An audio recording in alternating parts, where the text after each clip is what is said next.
Welcome to A1 TV Telugu news. నేను భువన. ఇవాల్టి bulletin చూద్దాం. చిత్తూరు జిల్లా కాణిపాకంలో స్వయంభూ శ్రీ వరసిద్ధి వినాయక స్వామి దేవస్థానంలో వినాయక చవితి నుండి 21 రోజుల బ్రహ్మోత్సవాల సందడి ప్రారంభమవుతోంది.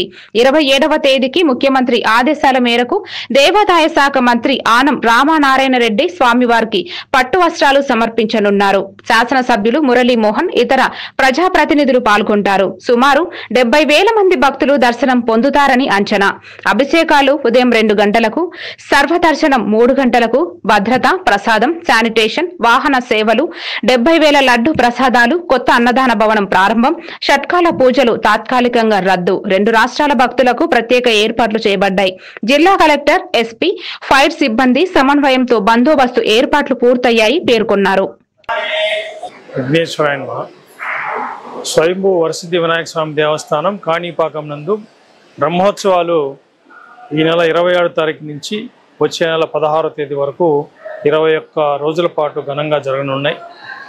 వినాయక చవితి రోజు అనగా 27వ తారీఖున గౌరవ ముఖ్యమంత్రి వారి ఆదేశాల మేరకు మన దేవాదాయ ధర్మాదాయ శాఖ మంత్రివర్యులు శ్రీ ఆనం రామానారాయణ రెడ్డి గారు మనకి ఈ వరసిద్ధి వినాయక స్వామి వారికి పట్టు వస్త్రాలు సమర్పించడానికి విచ్చేస్తున్నారు.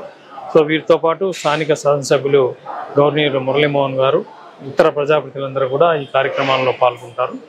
ముఖ్యంగా 27వ తారీఖున వినాయక చవితి ఉండడంతో పెద్ద ఎత్తున భక్తులు వచ్చే అవకాశం ఉంది. దేవస్థానం వారికి ఎటువంటి అసౌకర్యాలు కలగకుండా అన్ని ఏర్పాట్లు చేస్తున్నారు. సుమారుగా 70,000 మంది వరకు ఈ వినాయక చవితి రోజున స్వామివారిని దర్శించుకునే అవకాశం ఉంది.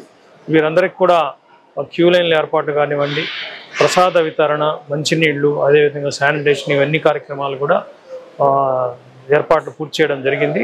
ముందస్తు ఏర్పాట్లు, అదేవిధంగా బందోబస్తు అరేంజ్మెంట్స్ కూడా పోలీస్ సిబ్బందితో ఎస్ఐ గారు మరి పై అధికారులందరూ కూడా పర్యవేక్షిస్తున్నారు. సో ఈ కార్యక్రమంలో ఎటువంటి అసౌకర్యాలు కలగకుండా ఉండేదానికి గాను గౌరవ కలెక్టర్ గారు ఆల్రెడీ ఒక కోఆర్డినేషన్ మీటింగ్ పెట్టారు. దీంట్లో ఎస్పీ గారు ప్రధానంగా పార్టిసిపేట్ చేశారు. అదేవిధంగా జిల్లా అధికారులందరికీ కూడా జిల్లా కలెక్టర్ గారు సూచనలు ఇచ్చి ఈ కార్యక్రమాల్లో ఎటువంటి ఏర్పాట్లు కూడా అసౌకర్యం కలగకుండా ఉండడానికి అన్ని ఏర్పాట్లు చేయమని వారికి ఆదేశాలు ఇచ్చారు. మానవి గారి బ్రహ్మోత్సవాల్లో ఉభయదారులు కీలకంగా వ్యవహరిస్తారు. వీరి యొక్క వాహనాలు ఆ రోజు ప్రతిరోజు ఎవరికి సంబంధించిన వాహనాలు ఆ రోజు రాత్రి ఉత్సవాలు జరుగుతాయి, గ్రామోత్సవం జరుగుతుంది. ఉదయం వారి ఆధ్వర్యంలో వారి యొక్క కుటుంబ సభ్యులు, బంధుమిత్రులతో కలిసి అభిషేక కార్యక్రమం కూడా ఉంటుంది. ముఖ్యంగా వినాయక చవితి రోజున ఉదయం 2 గంటలకి అభిషేకం పూర్తి చేసి 3 గంటల నుంచి కూడా భక్తులకి దర్శనము, సర్వదర్శనం ఏర్పాటు చేయడానికి ప్రయత్నిస్తున్నాం. అదేవిధంగా మిగతా రోజుల్లో కూడా మనం వారి యొక్క అధ్యక్షులు, అంటే మన ఉభయదారుల యొక్క అధ్యక్షులను కూడా కోరాము. వాళ్ళని కూడా సమావేశంలో కోరడం జరిగింది. సమయపాలన చేసి అభిషేకాలు కానివ్వండి, గ్రామోత్సవాలు కానీ కరెక్ట్ టైంలో ప్రారంభించుకుంటే ఇక్కడికి ఇచ్చేసినటువంటి అసంఖ్యాక భక్తులందరికీ కూడా అసౌకర్యం లేకుండా వాళ్ళు దేవుని దర్శనం చేసుకుని యథావిధిగా వారి ఇంటికి తిరిగి వెళ్ళడానికి ఉంటుంది. కాబట్టి మరీ లేట్ అయితే చిన్నపిల్లలు, వృద్ధులు, వికలాంగులంతా వస్తారు కాబట్టి వాళ్ళు కొంత అసౌకర్యానికి గురయ్యే అవకాశం ఉంది. కాబట్టి మేము ఆ సమావేశంలో కూడా ఉభయదారులను కోరడం జరిగింది. వారందరూ కూడా సహకరిస్తామని చెప్పారు. కాబట్టి ఎటువంటి ఇన్కన్వీనియన్స్ లేకుండా భక్తులకి సక్రమంగా దర్శనం చేయించగలమని ఆశిస్తాం. ఈ బ్రహ్మోత్సవాల కాలంలో షట్కాల పూజలు ఏదైతే ఉన్నాయో మనం ఉదయం మాత్రం అభిషేకం చేస్తాం.